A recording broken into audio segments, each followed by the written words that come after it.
Olá, este é o programa Por Dentro da Política e eu vou conversar com o deputado Coronel Camilo, do PSD. Bem-vindo, deputado, mais uma vez. Eu que agradeço. Aí, um grande abraço a todos que nos acompanham.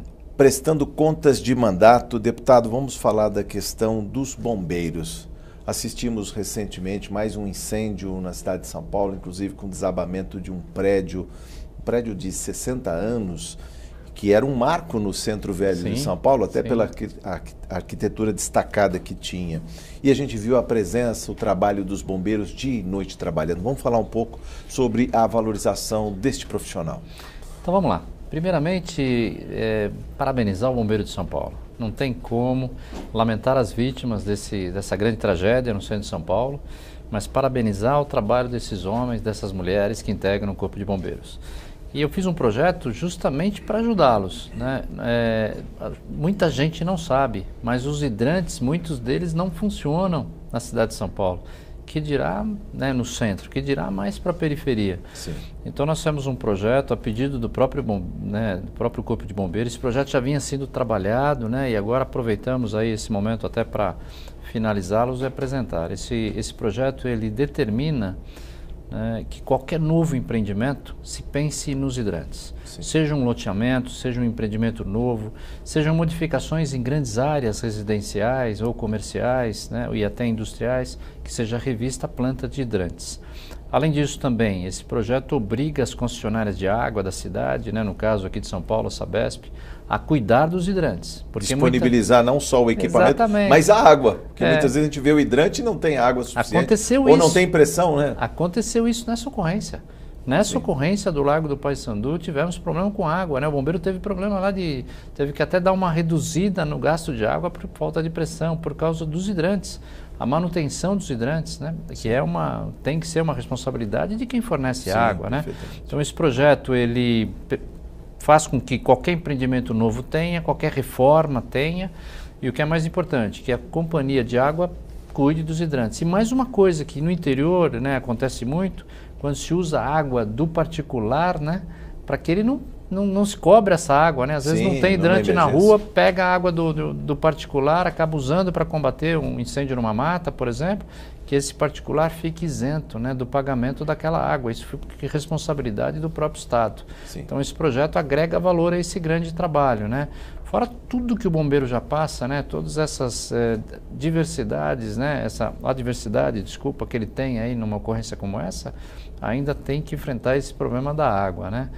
E tanto é que esse problema é tão sério que no Brasil, diferente de alguns países do mundo, a gente brinca... imagens aqui, inclusive, do centro ali. Grande trabalho praticamente imobilizado o Largo do Paissandu, todo o tráfego do entorno e toneladas, milhares de toneladas de detritos aí, de entulhos desta construção que veio abaixo, e o papel dos bombeiros ali, no trabalho permanente. Trabalho permanente. Fui do bombeiro, trabalhei aí no segundo grupamento, trabalhei no grupamento que atende essa área, inclusive. E o que muita gente não sabe é que, como eu estava falando, em outros países não se leva água no carro de bombeiro. Vai só o carro, quando chegar lá liga no hidrante porque funciona. Aqui no Brasil não, tem que sair um autobomba carregado com tanque de água para ele ter como usar às vezes. Para começar a trabalhar no mínimo, porque não se acha água então, suficiente. Esse projeto aí visa ajudar o Corpo de Bombeiros e indiretamente, né, toda a população de São Paulo. Porque quando tudo ficar funcionando corretamente, e isso é uma responsabilidade do poder público, né? Eu acho que a coisa teremos mais qualidade, um incêndio desse pode ser combatido com mais facilidade, né? E eu queria chamar a atenção, não dá como não fazer, né, do problema das invasões aqui em São Paulo, né? Essa grande invasão, esse problema que teve aí, estão querendo por culpa, todos são culpados. É culpado o poder público que não fiscalizou, é culpado aí a fiscalização da própria prefeitura. Dos proprietários dos próprios imóveis proprietários também. Dos imóveis, que nesse caso porque não conservam, não fecham, não cercam, não vigiam, e depois vem a ocupação e ficam esperando que a própria indústria imobiliária repagine, retrofite o imóvel, depois disponibilize para essa população de baixa renda. Aí não dá, né? Mas todos são culpados, inclusive os invasores. Tá bom? Sabem muito bem o que estão fazendo. Os invasores sabem que é uma área invadida. O risco... Tive notícia de engenheiros desse prédio que arrancavam ferros da parede para vender desse próprio edifício, ou seja, E mais ainda, eu acho que deveriam ser responsabilizados também aqueles que manipulam essa população para fazer as invasões, né? Então, assim, a responsabilidade é de todos, não dá para eximir ninguém. Vamos torcer que as leis se tornem mais rígidas para que essas pessoas sejam responsabilizadas. O senhor tem diálogo permanente também com os bombeiros? Tem sim, conversado? A gente tem até outras fotos de bombeiros aí também. Nós trocamos, né, o comando do bombeiro agora, aí, uma bela foto aí. Uma bela foto. O cachorro é um grande aliado do bombeiro, pelo faro, para achar as pessoas, né? Tem equipamentos, o Bombeiro de São Paulo tem equipamentos muito sofisticados que identificam calor, né? Que identificam movimentações nos prédios. Mas o animal, né, o cachorro é fantástico na localização de pessoas, não tenha dúvida nenhuma. E cumprimentar, né, já que nós estamos, o novo comandante do Corpo de Bombeiros, assumiu há pouco tempo, Coronel Eduardo, muito sucesso ao Coronel Eduardo, uma escolha do novo comandante-geral, Coronel Salles, mas o bombeiro continua muito bem. Agradecer ao Coronel Bertolini, que fez um grande trabalho, e esse projeto, inclusive, que eu apresentei... Mais imagens dos bombeiros aqui, inclusive, trabalhando, né?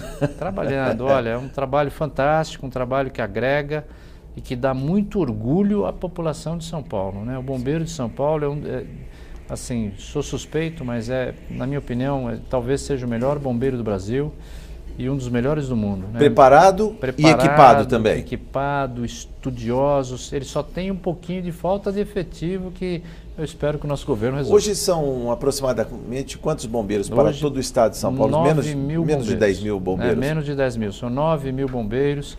E o que é mais importante também, em muitos lugares, o bombeiro está trabalhando junto com a comunidade, com as prefeituras. Então a gente tem o bombeiro do estado, que por convênio atende hoje 174 cidades.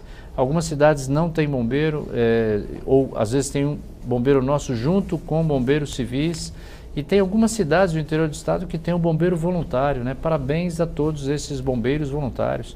Sim. Todos nós precisamos trabalhar na segurança, né? Como diz a Constituição, é responsabilidade de todos nós. Sobre a questão ainda do efetivo, há como ampliar? O senhor dialogou com um novo comandante, eu acho que certamente essa foi uma das demandas colocadas aí para o mandato. Tive recentemente o comandante, falamos sobre o Corpo de Bombeiros. Sim. E ele já deixou claro que aqueles soldados, porque o bombeiro também tem escola de soldados, né? Sim. Aqueles que estão sendo formados no Corpo de Bombeiros permanecerão no Corpo de Bombeiros, isso nem sempre foi assim, né? Mas o Corpo de Bombeiros precisa de mais gente e eu acredito que isso, ao longo do tempo, inclusive, vai melhorar, né? E há também possibilidade de transposição dentro da Polícia Militar, uma pessoa Sim. que já é soldado se tornar bombeiro ou um bombeiro se tornar soldado e ir para outra guarnição? São todos uma grande equipe. Então, oficiais do Corpo de Bombeiros também podem voltar, trabalhar na Polícia Militar, o inverso é verdadeiro, porque o bombeiro em São Paulo é chamado bombeiro orgânico, ou seja, ele pertence à Polícia Militar. Quando ele foi criado lá no final dos anos, né, de 1800, eles já foram criados dentro da Força Pública. Sim. E aqui funciona muito bem, porque quando chega o bombeiro, eles todos se conversam, o bombeiro, o trânsito, rádio patrulha, agrupamento aéreo para salvamento, ou seja, isso causa uma integração muito boa entre as equipes, né, e não só do bombeiro. Eu queria fazer um reconhecimento também, já aproveitando, né, aos voluntários que trabalharam, né, aos médicos, ao pessoal da Defesa Civil e muitos voluntários que foram lá ajudar nessa ocorrência, né? Isso sempre acontece, viu? Quando tem ocorrências graves, a população de São Paulo é extremamente solidária, né? Chegou ao ponto de pedirem aí para não levar mais mantimento, né? Porque... Ou centralizar na Cruz Vermelha para que aproveitadores também não se aproximem no campo ali de atuação dos bombeiros e acabem até atrapalhando o trabalho de buscas. Agora, deputado, ainda no tocante à questão da segurança pública, também trocou-se o comandante-geral da Polícia Militar. Isso. O senhor até lembrou aqui na tribuna desta Casa de Leis que é normal, toda vez que troca o governante, trocar o comando das polícias. Como é que o senhor vê a chegada do comandante Salles? Com muito bons olhos. A polícia continua com bons comandantes. O coronel Nivaldo César Restivo, que saiu agora justamente por causa de troca de governo. Cada governo traz a sua equipe, isso é natural. Mas que continua ainda na segurança pública. O coronel Restivo foi convidado pelo secretário de Segurança, hoje é o chefe de gabinete da Secretaria de Segurança Pública, né? Passou para a reserva na Polícia Militar. Precisa aproveitar toda a expertise dele, né? Uma experiência fantástica. O coronel Nivaldo fez um excelente trabalho.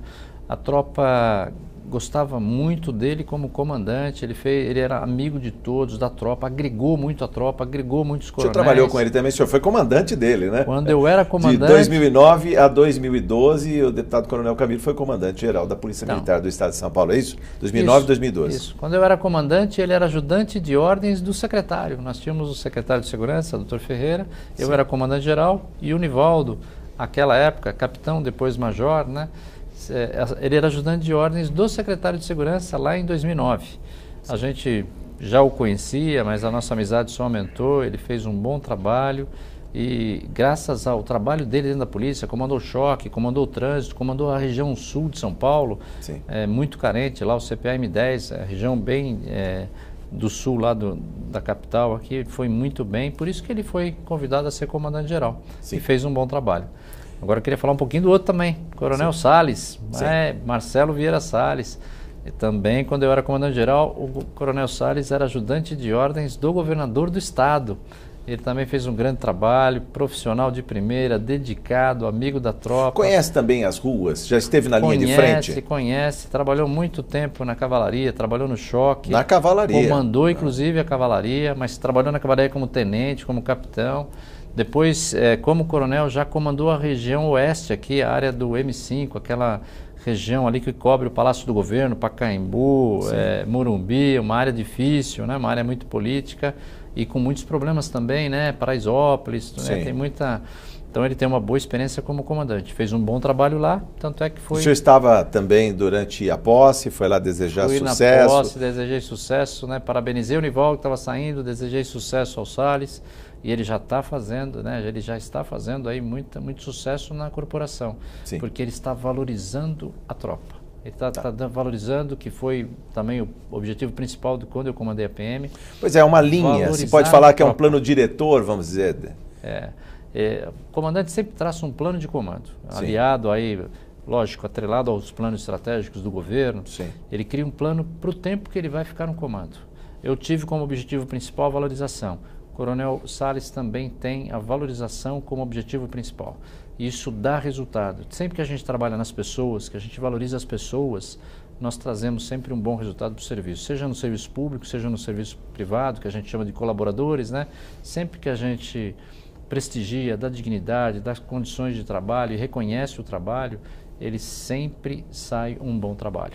Ainda sobre o reconhecimento deste profissional da área de segurança pública, o que falar também sobre assistência jurídica aos policiais que se envolvem em ocorrências, ou seja, durante o serviço policial. Sim, nós apresentamos um projeto, né, nesse sentido, porque o policial de São Paulo ele não tem assistência jurídica. Ele vai por dever de ofício, atende uma ocorrência, acaba, não que ele queira, mas acaba trocando tiros com o infrator da lei, fere na perna, ou seja, às vezes até leva a óbito o infrator da lei, mas só qualquer ocorrência desse tipo ele responde a um processo. Não é natural, é preciso que para saber como isso aconteceu e o que nos deixa muito, vamos dizer assim, muito triste, né? Porque o governo não vê esse lado. A gente brigou muito como comandante-geral.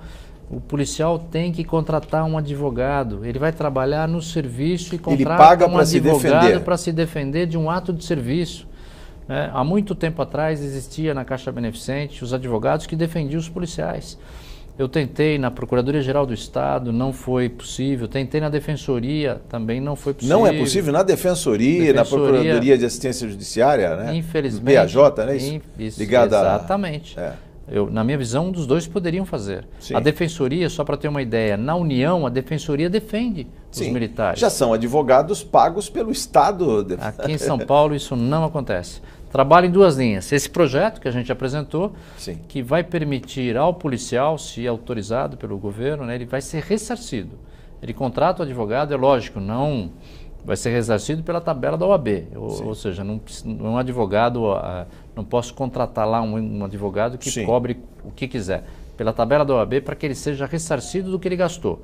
E trabalho noutra linha também de criar aí um pool de advogados, seja capitaneados aí pela OAB ou pela Caixa Beneficente da Polícia ou pela própria Defensoria, para que se contrate advogados no Estado, pago pelo próprio Estado, para defender os policiais em todo o ato de serviço. Hoje o policial empenha o seu próprio patrimônio para fazer a sua defesa? Sim. Né? Na realidade, os policiais, até de uma forma de não ter muito desembolso com isso, eles fazem parte de associações e as associações oferecem assistência jurídica.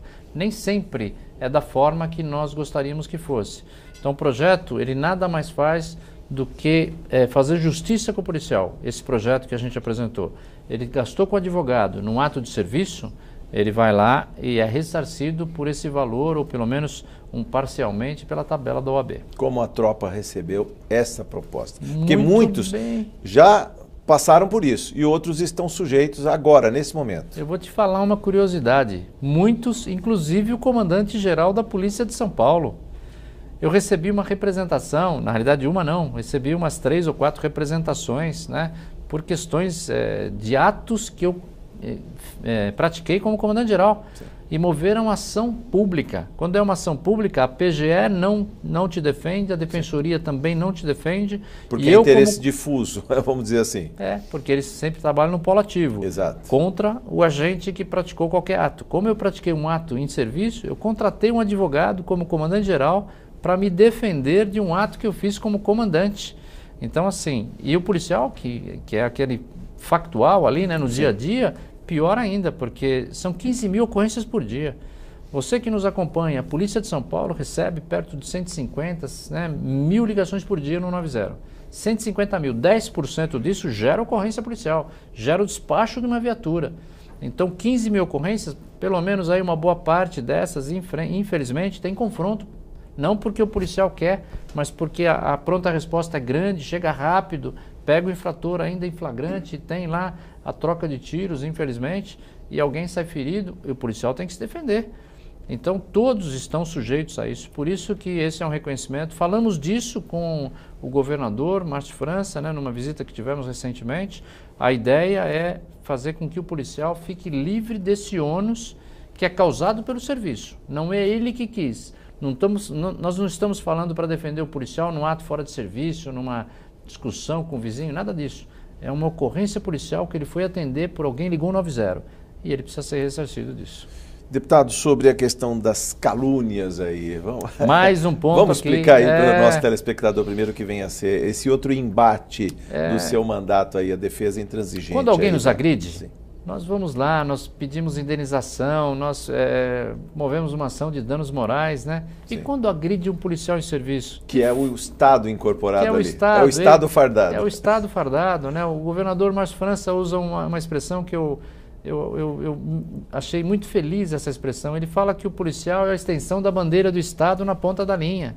E é isso mesmo. Então, o policial é a representação do Estado. E muitas vezes quando ele chega na ponta da linha, ele é xingado às vezes nas redes sociais. A gente sabe que as redes sociais, às vezes até jornais de grande circulação, criticam a polícia, criticam a atitude de policiais, muitas vezes sem conhecer. Pois é. Fazem até calúnia de coisas que não aconteceram, né? Por ouvir dizer. Ainda mais com o zap agora, rapidamente, né? Como dizem, né? E às vezes fica por isso mesmo. Então, qual que é a ideia?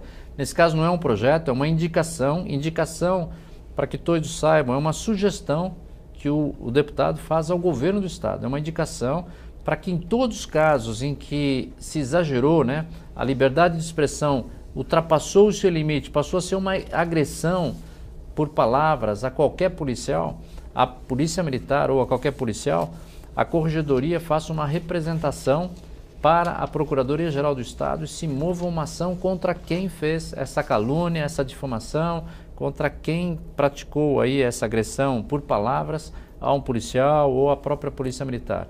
É também na defesa da dignidade desse homem, dessa mulher, desse bombeiro que a gente viu agora de pouco aqui na tela, do policial que está nos protegendo agora. Enquanto eu estou falando com você agora, tem um policial que está prevenindo, está lá na Rádio Patrulha, está patrulhando a cidade, não está deixando o crime acontecer. Esse jovem, essa mulher que veio da nossa sociedade, pessoas como nós, como o meu filho que também é policial, que resolveu entrar na polícia para escolher essa profissão, é para defender isso que a gente fez assistência jurídica, a gente está fazendo a indicação para o governo para que ele tenha a sua integridade, a sua moral preservada, né, com esse projeto, com essa indicação até, para que quem faça aí uma agressão à própria Polícia Militar, e ao policial militar, nesse jovem, essa jovem, que ele seja responsabilizado. É essa linha que a gente trabalha. Deputado, como coordenador da Frente de Segurança nesta Casa de Leis, eu queria falar de zeladoria urbana, porque nós temos imagens aqui de áreas públicas degradadas, pichadas, e 2 outros temas que o seu mandato, de maneira recorrente, traz à tribuna, às comissões, a essa Casa de Leis, que é o Vizinhança Solidária e o Patrulha Família Segura. Então vamos lá, vamos falar dos 3 geral aí. Primeiro, apresentei também um projeto que vai obrigar quem faça qualquer dano ao patrimônio, né? Nesse caso, como nós somos o Estado, ao patrimônio público estadual, que ele seja obrigado a reparar o dano e, além de reparar o dano, que ele tenha uma multa do dobro do valor do dano que ele causou. Isso na área administrativa, independe da responsabilização lá na área civil, na área criminal. Sim. Então, na área administrativa, que ele seja punido com uma multa do dobro do valor do reparo. Ele tem que pagar o reparo. Então, por exemplo, tivemos um problema no Arco do Jânio recentemente, os arcos do Jânio, né? Ali que foram totalmente repaginados, retrabalhados. Isso, na rua Jaceguai, ali aqueles arcos bonitos da cidade de São Paulo. Aquilo é um patrimônio do município, mas vamos supor que fosse do Estado. A reparação disso seria cobrado... Já está. Tá coberto aí, mas outra vez danificaram.